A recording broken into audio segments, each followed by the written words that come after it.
हर चौका, हर छक्का, हर विकेट होगी जीत का plus. Only on Ramiz speaks, brought to you by Jeera plus. जिसका था इंतजार वो शाकार आ गया। फाइनल जो है वो दो बेहतरीन टीम्स में होने वाला है, साउथ अफ्रीका और भारत। देखिए, भारत को ओवरवेलमिंग एडवांटेज है और मेरी वो फेवरेट टीम है। आई थिंक जीतना चाहिए वर्ल्ड कप। अगर नहीं जीतेंगे तो मतलब कोई बहुत ही अजीबो गरीबी रीजन होगा, इसलिए कि फॉर्म आप देख लें, आप क्वालिटी देख लें, आप कंडीशंस देख लें, और जिस तरह से ये उड़ाते हुए आ रहे हैं टीमों को, उसकी भी फॉर्म अगर आप देख लें तो कोई भी टीम डरेगी।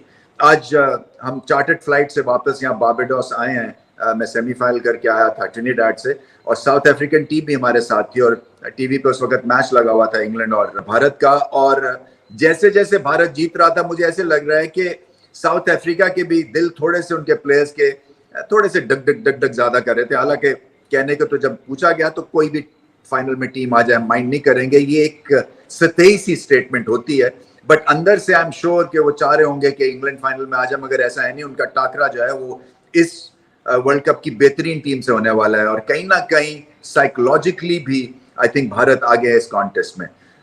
किस बेस के ऊपर आगे हैं देखें, इनके पास रोहित शर्मा है, भारत के पास विराट कोहली अभी चले नहीं है। फाइनल है, बहुत बड़ी स्टेज है, हो सकता है कि उनका जादू चल जाए तो ये फिर सोने पे सुहागा हो जाएगा। सूर्य कुमार यादव हैं, मिडिल ऑर्डर में हार्दिक पांड्या, बिग स्ट्राइकर्स हैं। अभी दुबे नहीं चले हैं, सो पता नहीं उनको खिलाते हैं फाइनल या नहीं खिलाते, क्या कॉम्बिनेशन के साथ जाएंगे। मगर जो कंडीशंस हैं यहाँ बारबाडोस में, ये फ्लैट कंडीशंस है, और अगर फ्लैट कंडीशंस होती हैं टिल्टिंग टुवर्ड स्पिन, तो फिर भी बहुत बड़ा एडवांटेज फिर भी भारत को रहेगा, क्योंकि फ्लैट ट्रैक पे तो रोहित शर्मा एंड कंपनी आग के गोले बरसाएगी।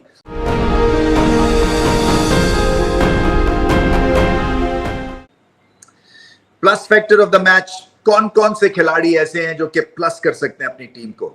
देखिए, डबल प्लस रोहित शर्मा कर सकते हैं, क्योंकि अगर वो उन्होंने ऑस्ट्रेलिया जैसी इनिंग्स खेल दी तो फिर वन साइडेड मैच कर देंगे। सो उनको आउट करना जल्दी बड़ा इंपॉर्टेंट होगा साउथ अफ्रीका के लिए। मगर जिस फॉर्म में है, आधे बल्ले से भी चौके छक्के लग रहे हैं, सो उनका अगर दिन हुआ तो फिर ये मुकाबला बहुत जल्दी भारत के हक में आ जाएगा।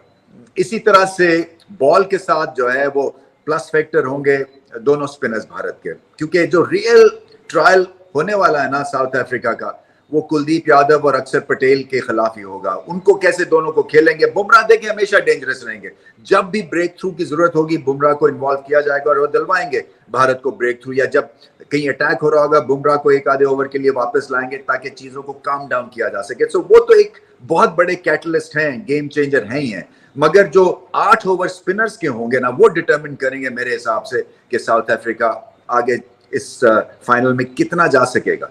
साउथ अफ्रीका के लिए देखें, क्विंटन डिकॉक बड़े इंपॉर्टेंट है, वो भी रोहित शर्मा की तरह के हैं, और अगर वो नए बॉल पे एक फ्लैट ट्रैक के ऊपर उनका बल्ला चला तो वो भी बिल्कुल मैच जो है ना अपने हाथ में कर सकते हैं और साउथ अफ्रीका के। सो उनकी जो एक फॉर्म है वो बड़ी इंपॉर्टेंट है। और दूसरा क्लासन, देखिए क्लासन जो है वो किस तरह से स्पिनर्स के खिलाफ खेलेंगे, क्योंकि उनका रिकॉर्ड बहुत अच्छा है, मगर जहां पे गेम स्पिन होता है थोड़ा सा फंसता है, वहां पे देखना है कि क्लासन कैसे एडजस्ट करते हैं। क्योंकि फ्लैट ट्रैक के ऊपर तो हमें पता है कि बहुत बड़े बड़े छक्के स्पिनर्स को लगाते हैं, मगर क्या इस भारतीय स्पिन डुओ के खिलाफ वो एक टर्निंग पिच के ऊपर जब अगर सपोज सेकंड बारी आती है, क्या वो बड़े हिट्स लगा सकेंगे या नहीं। अगर उन्होंने बड़े हिट्स लगा दिए तो फिर वो कैटलिस्ट साबित होंगे, फिर वो मैच विनर साबित हो सकते हैं।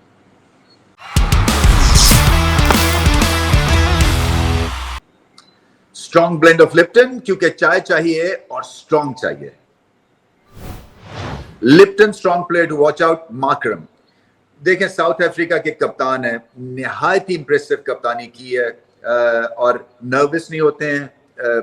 बिल्कुल प्लान एक उनका बड़ा सीधा साधा होता है कि वो मोमेंट में रह के वहां पे रह के डिसीजन करते हैं। पहले से ही कोई स्क्रिप्ट लिख के नहीं आते हैं जो जेब से निकाल के कि जी अब मुझे 2 ओवर उससे करवाने हैं, फिर उसके बाद एक को रेस्ट करवा के और फिर 8वां ओवर उसको करवाना है। ऐसी कप्तानी नहीं कर रहे हैं। जहां उनको दिखेगा कि मौका है अटैक करने का, वो अटैक करेंगे। जहां पे उनको पता चलेगा कि स्पिन के थ्रू भारत को डेंट कर सकते हैं, वो करेंगे, क्योंकि अच्छे रीडर ऑफ द गेम है। और मैं समझता हूं कि उनकी बैटिंग फॉर्म भी बड़ी इंपॉर्टेंट होगी, क्योंकि अफगानिस्तान के खिलाफ पिछले मैच में एक बहुत ही मुश्किल पिच के ऊपर बहुत अच्छी उन्होंने बैटिंग की थी। छोटा सा ट्रेलर हमने देखा था कि डिफिकल्ट पिच के ऊपर बहुत ही अच्छी टेक्निक के साथ उन्होंने बड़े बड़े शॉट्स खेले थे, और मैं समझता हूं कि ये बहुत बड़ा मौका है उनके लिए कप्तानी के पॉइंट ऑफ व्यू से और बैटिंग के पॉइंट ऑफ व्यू से। और अगर ये अपनी पोटेंशियल पे इन्होंने कप्तानी की तो फिर ये मुकाबला जो है ना ये सख्त बना सकते हैं भारत के लिए।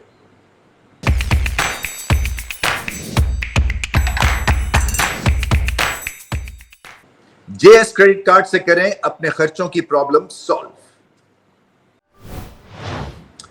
Hitting it out of the park with JS credit card. देखिए मेरी नजर में एक ही है जो कि बहुत बड़ी इनिंग्स खेल सकते हैं और छक्के मार सकते हैं। वैसे तो हार्दिक पांड्या भी बहुत बड़े बड़े हिट्स मारते हैं, इसी तरह से क्लासन है, ये जब चलते हैं तो फिर खूब चलते हैं, मगर मुझे ऐसा लगता है जो निफासत के साथ, इमेजिनेशन के साथ, अपनी बॉल को देख के एंगल्स के साथ जो बड़ी हिट लगाते हैं वो one and only Surya Kumar Yadav है। सो मैं उनको बैक कर रहा हूं कि वो सबसे ज्यादा छक्के लगाएंगे और सबसे ज्यादा वो गेम चेंज करने में कामयाब होंगे भारत के लिए, क्योंकि वो आके ऐसी ऊट पटांग जो है वो बैटिंग नहीं करते। जब वो इम्प्रोवाइज भी कर रहे होते हैं उनको पता है कि ये इम्प्रोवाइज इस वक्त मैंने करना है और फील्ड को बीट करते हैं। मेरे ख्याल में 70 to 80% वहां पे शॉट खेलते हैं जहां पे फील्डर नहीं होता है। सो दायरे के अंदर, दायरे के बाहर जब फील्ड होती है इनकी बैटिंग उसी हिसाब से, इनकी रेंज में फर्क आता है, मगर स्पीड जो है वो कम नहीं होती है, क्योंकि कई प्लेयर्स होते हैं जो कि सर्कल में जब फील्ड होती है तो एग्रेसिव होते हैं, जब फैला दिए जाते हैं तो थोड़ा से उनका जो स्पीड है वो थम जाती है, मगर सूर्य कुमार यादव जो है वो इस तरह से टेक ऑफ करते हैं जेट की तरह। सो मुझे ऐसा लगता है कि इनके अगर हत्थे चढ़ गई है साउथ अफ्रीका की टीम तो सबसे ज्यादा छक्के लगाएंगे। और इसी तरह से बुमराह को आप कोई भी पिच दे दें, अर्शदीप को कोई भी पिच दे दें, ये आपको रिजल्ट प्रोड्यूस करेंगे, क्योंकि इनको बॉलिंग करनी आती है डिफरेंट सर्फेसेस के ऊपर। तो इस लिहाज से तो भारत बहुत आगे है साउथ अफ्रीका से। साउथ अफ्रीका देखें, एक वो चौकस का टैग है, एक तो वो खत्म हुआ अब क्योंकि फाइनल में तो आ गए हैं। दूसरा ये है कि इनकी भी फॉर्म बहुत अच्छी है और बैटल हार्डन है। जब बैटल हार्डन टीम होती है ना तो फिर एक बिलीव आप अंदर सिस्टम जो है ना वो किक इन करता है कि हम जो है ना, हमें पता है बड़ी मुश्किल हम मैचेस जीते हैं। रिकॉल करेंगे आई एम श्योर हडल में, मीटिंग्स में, कि हम किस किस जगह से इम्पॉसिबल सिचुएशन से हम वापस आए। सो साउथ अफ्रीका का भी हौसला बुलंद होगा, ये उनके लिए भी स्टेज सजा हुआ है। उनकी बॉलिंग बुरी नहीं है, मगर क्या है, फ्लैट ट्रैक के ऊपर उनको पता है कि रबाडा जो है अगर 100% उन्होंने ऑपरेट नहीं किया उस लेवल के ऊपर तो उनको मार पड़ेगी। जैनसन 100% अगर ऑपरेट नहीं किया उनकी भी धुनाई होगी।